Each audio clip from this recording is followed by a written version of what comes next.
thick contact, but it's a decent cue ball. But yeah, he stuck the red out. It's an opportunity. Couple of options. Red to right corner, red to left corner.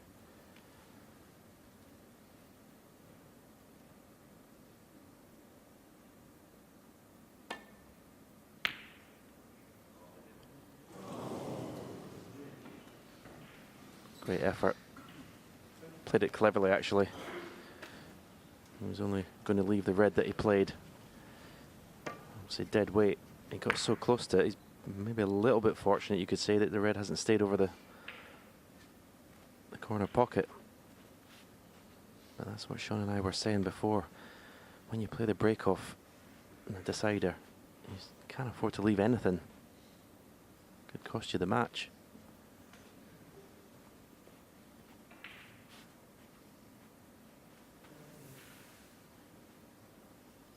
Try and glue this cue ball to the baulk cushion.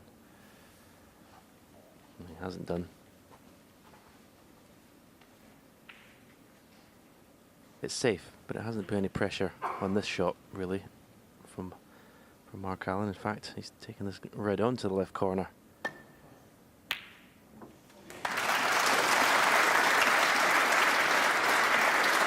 Very poor safety shot from Neil Robertson, has to be said.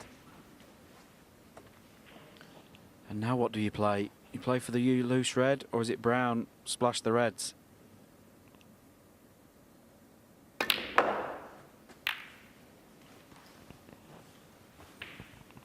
It's worked out well.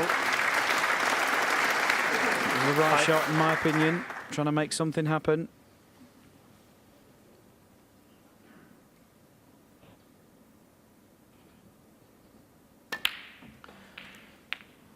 Well, century in the last frame would have made him feel a lot more comfortable, especially now being created with this scoring chance.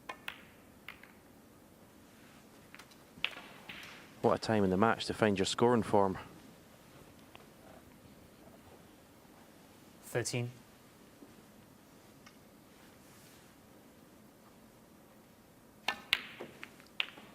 $14.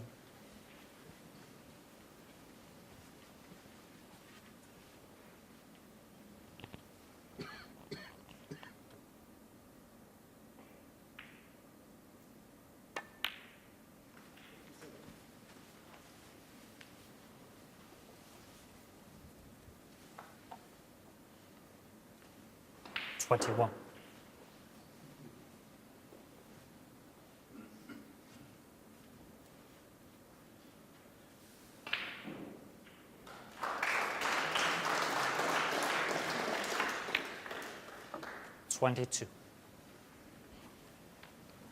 When you're in Neil Robertson's shoes now, sat in your chair, it's hard not to resign yourself to the fact you're going to lose the match when your opponent's in.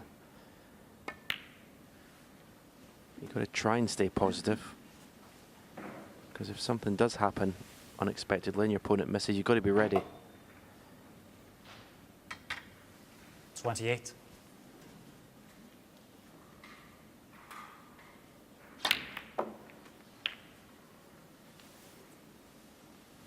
That's not ideal. 29. You may have a slight angle. You can just force the cue ball over for this red near to the right corner.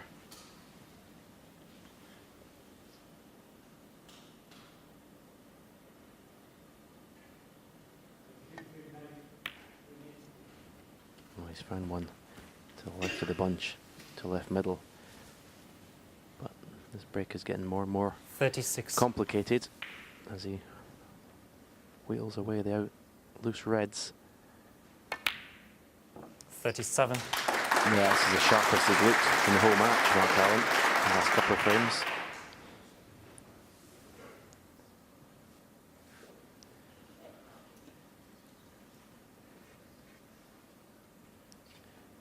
He wants to miss the red that's up directly above the black. He wants to miss that one, going to the pack, the right-hand side of the bunch.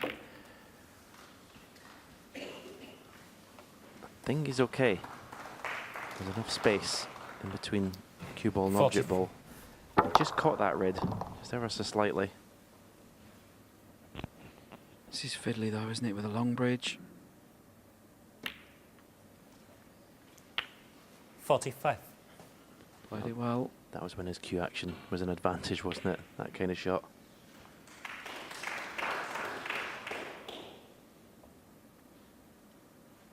He'd love to play the cannon in the red below the pink here.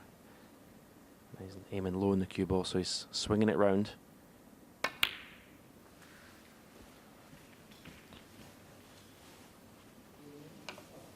It's just gone a little bit further than he wanted. 52. You just don't want this at this stage of a frame and of a match, just to start losing the cue ball. Wants to regain control of it as soon as he can.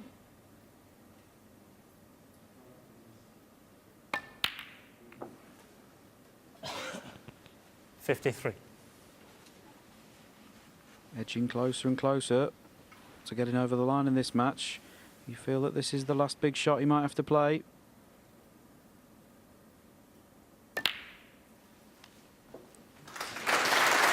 And you can see what that means to Mark Allen.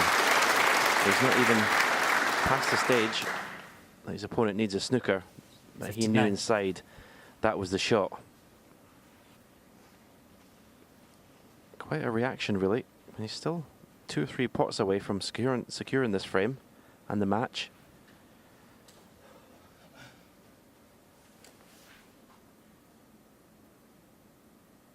But what 60. character he's shown. 5-4 down to produce his best stuff here. Watch this. Now you see what it means to him potting that pink. As I say, still got a couple of balls to pot.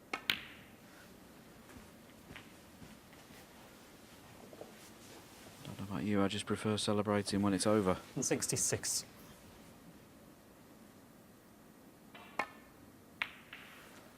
Here we are. 67. 67 ahead, 67 remaining. Just the black to leave Neil Robertson needing snookers. What a fierce competitor Mark Allen is. What a fighter. 5-4 down. You have to say the body language, the game, 74. looked to have deserted him. But he's come back and every chance of finishing the match. 75. And you see more emotion there with 2 centuries in the final 2 frames.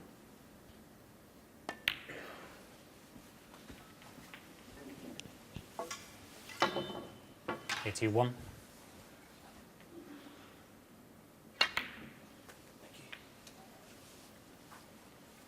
$82.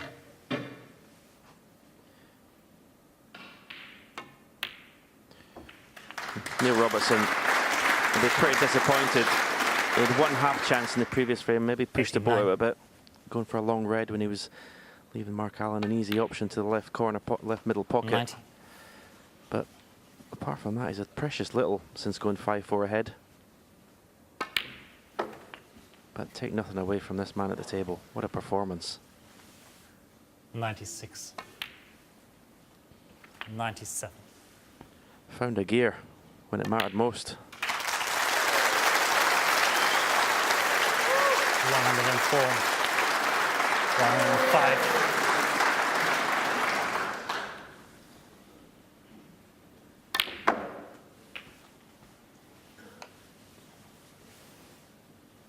$112.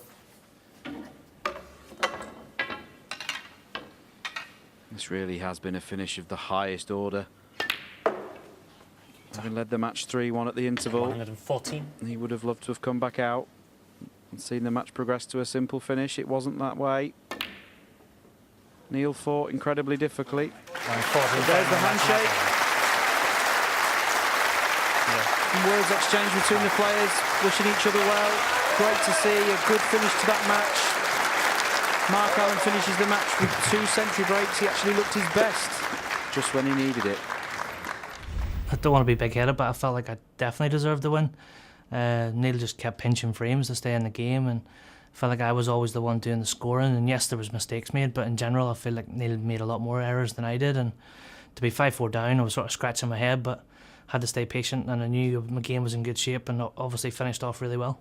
I just had to sort of claw and fight my way through, I suppose, which I did really well. I stole a lot of frames on the black. I fought hard, but yeah, just couldn't play on the table tonight. Mark probably adjusted to it a little bit better than me. He had the better scoring opportunities around the black spot. I just couldn't get in. I just had to sort of like feed off scraps and fight really hard to get back into the frame. So I'm pleased from that point of view. Obviously gutted to lose because the last 2 frames, I didn't really get a chance. So yeah, you got to credit Mark for the way he won the last 2 frames. Steve Maguire up next. He's probably one of my best mates on tour.